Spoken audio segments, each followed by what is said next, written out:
So the summer is officially over and it's getting colder.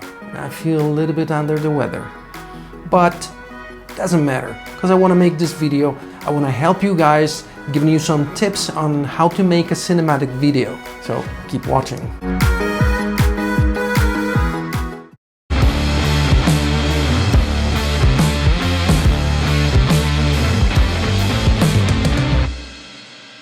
What's up guys, Dan Furlani here and welcome back to a new video. If you're new to this channel, consider subscribing. If not, well, just hit the like button. Well, let's jump immediately into the topic of today's video. So what do we talk about? Your videos. You're not happy with them. What's wrong with them? You think they don't look cinematic or not cinematic enough. Well, probably you're not doing one of the things that I'm gonna tell you in this video. There are things you should do before shooting, things you should do when you're shooting, and other things you need to do after you shot your video. So let's start first of all with the things you should do before shooting your video. First thing to do before shooting, you have to take care of your settings. The most important one for your footage to look cinematic is your frame rate. Set it to 24 frames per second, which is actually 23.976, but let's say 24 frames per second. That's the standard frame rate in the cinema industry. 24 frames per second is what our eyes recognize as a natural movement. It looks natural to us, or cinematic if you will. Of course, if you have to do slow motion, you have to shoot in 120 frames per second or 60 frames per second, but then make sure that when you work it in post, you conform it to 24 frames per second and that your timeline is in 24 frames per second. Another thing is the shutter speed. Shutter speed has to be set at twice the frame rate. In this case, 24 frames per second. The closest to its double would be 1/50th of a second. That way, we can get the most natural blur in the movement. And the third important thing you should take into consideration, don't shoot using default picture profiles. Shoot in a flat profile. If you're using a Canon EOS R, you have the C-Log, and that's awesome. If you have either the Canon M50 or the Canon 90D, you don't have a flat profile. You can either download and install in your camera Technicolor CineStyle, and that helps a lot in terms of getting more details and dynamic range. I mean, I really like it. That's what I'm using right now on the M50, and I use it also on the 90D. But if you don't know how to do that and you don't have time for that, you can use one of the default picture profiles, like the neutral, for example. Enter in the settings, drop the saturation, drop the sharpness, drop the contrast and everything,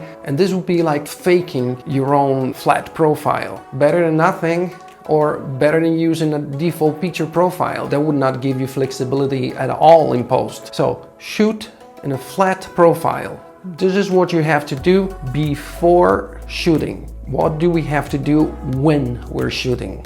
So when you're about to press the rec button, make sure you plan your scene. Make sure you treat each frame or each scene, each shot, like if it was a photo. For example, take care of the composition, of the symmetry, the rule of thirds, and in order to isolate the subject, use a fast lens with a wide aperture, at least at 2.8. When I say a fast lens, I actually mean something like a 1.8 or 1.4. With one of those lenses, you can really isolate your subject and create a buttery shallow depth of field, and that makes it look very cinematic. If you're shooting outside, you don't have full control of the lights. I mean, the lights don't depend much on you, but still make sure that everything is exposed correctly. And if everything is overexposed, don't close the aperture. Use an ND filter so that you can keep it wide open.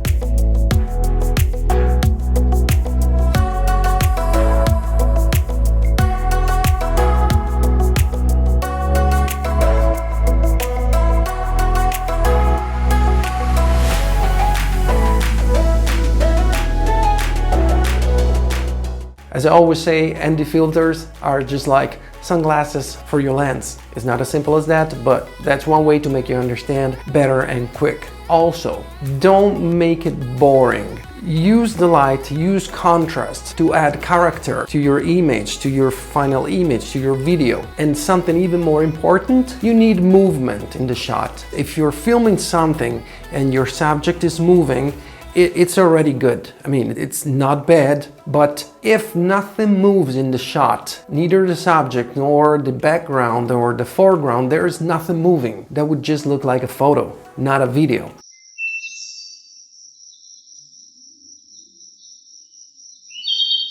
So you should create movement.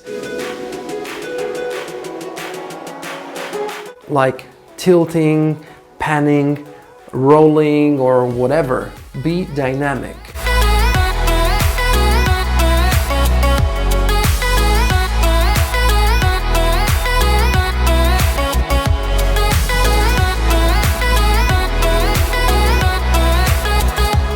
But even if your subject is moving or just walking, doesn't mean that you have to stay still and just frame your subject in the shot and that's it. If you add movement to it, you can orb around your subject. That will make it so cinematic, I guarantee you.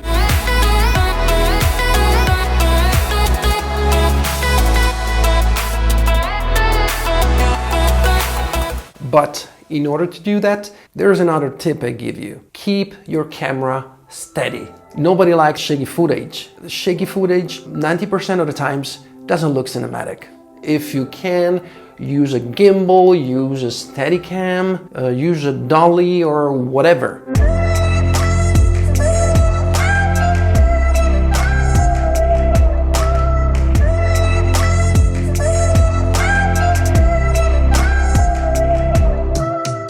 But even handheld, if you have a stabilized lens and your camera has in-body stabilization, well, the Canon EOS R, the Canon 90D and the M50 don't have in-body stabilization.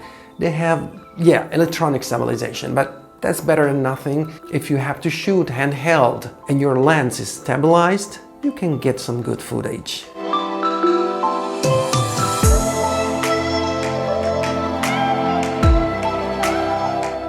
But be careful, even if you have a gimbal or Steadicam or whatever, that doesn't mean that you're free to move it all around the way you want and shake it and get smooth footage.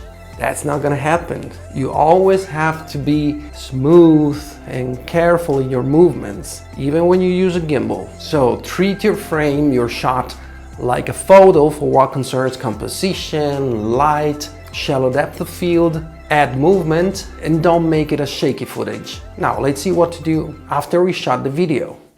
Okay, so you shot your video, you respected all the rules, you followed my tips. Now what? If you actually did as I told you, you shot your video in a flat profile. So when you put it on your computer, it looks like crap. It doesn't look good at all. So the most important thing you should do to make it acceptable, you have to color correct it.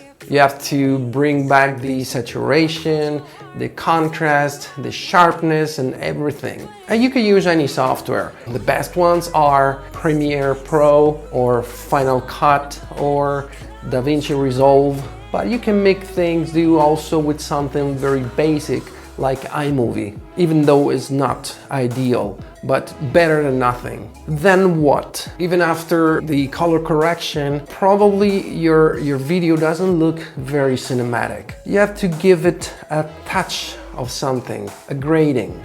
So you should color grade it. Well, if you don't have any experience in color grading, it's about time you learn. That's the first thing. But I guarantee you it's not very difficult. It takes time to learn, but it's not difficult. You can even just apply a basic LUT, even a subtle teal and orange would do, but color grade your footage. And then, if you want, this is optional, a final touch. What would that be? Anamorphic bars. Anamorphic bars, if you add them to your video, will make it look like if you're watching it like in a movie theater. And everybody does it. Apply anamorphic bars to your video. So that's basically about it. Again, if you can't get a good video that looks cinematic from your Canon M50 or the Canon 90D or the Canon EOS R, don't blame your camera. Blame yourself. Alright, That's it for today. I hope you enjoyed this video. If you did, smash the like button, subscribe if you aren't already, and I will see you guys in the next video.